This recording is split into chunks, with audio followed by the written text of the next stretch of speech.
L'axe 7, c'est l'axe méthodologie expérimentale et épistémologie. Et comme on voit déjà dans le titre, il y a deux objectifs dans cet axe. Un objectif est de promouvoir la linguistique expérimentale, la méthodologie expérimentale en linguistique. Et l'autre objectif est de situer les recherches, toutes les recherches que nous faisons dans les 7 axes du LabEx dans une perspective historique.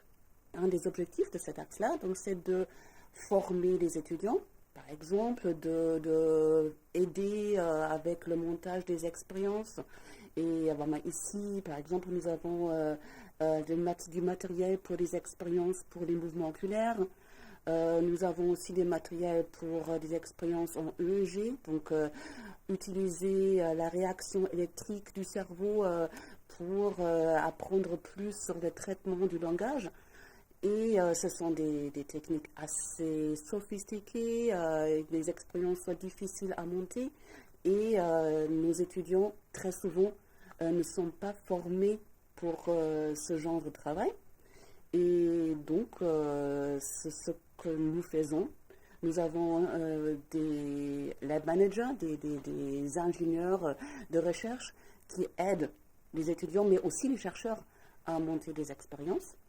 Et aussi, après, analyser les données, parce que aussi pour l'analyse des données, il faut des techniques de stats qui sont très avancées, qui ne sont pas toujours faciles à comprendre. Alors, il faut une formation en plus pour faire ce genre de travail. Une des méthodologies qu'on utilise beaucoup, ce sont les mouvements oculaires.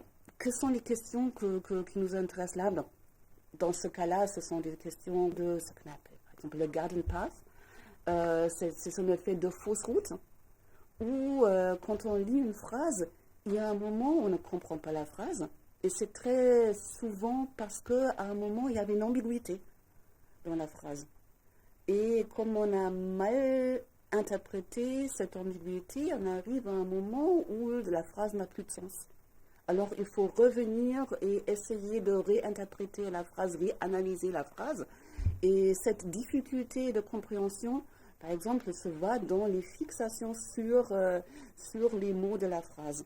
Ces mouvements des yeux nous montrent où il y a des problèmes en lecture et pourquoi, souvent aussi, pourquoi il y a ces problèmes, qu'est-ce qu'il faut refaire, qu'est-ce qu'il faut réanalyser pour mieux comprendre la phrase. Il y a deux aspects que nous sommes en train d'approfondir, c'est de transporter l'approche expérimentale dans ce qu'on appelle field linguistics, donc pour les terrains où il n'y a pas de laboratoire.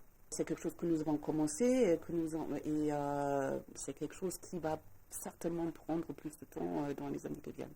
Il y a une autre partie qui est, disons, le sens pour l'éthique de l'expérience. Nous essayons déjà de créer un sentiment d'éthique avec tous les chercheurs qui passent des expériences. En plus, nous demandons régulièrement un avis d'une commission d'éthique dans USPC.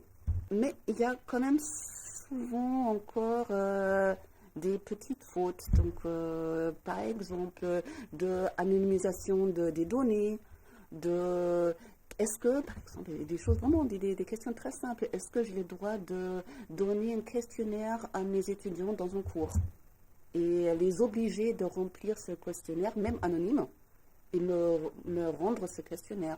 En fait, non, je n'ai pas le droit.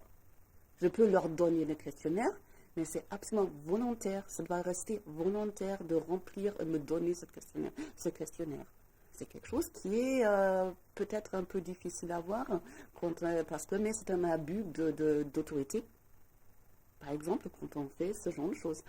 Et donc, il y a ce genre de questions d'éthique qu'il faut beaucoup discuter. Il faut toujours rappeler que dans chaque expérience que je passe, il faut réfléchir sur ces problématiques d'abus d'autorité, par exemple, et d'autres questions d'éthique.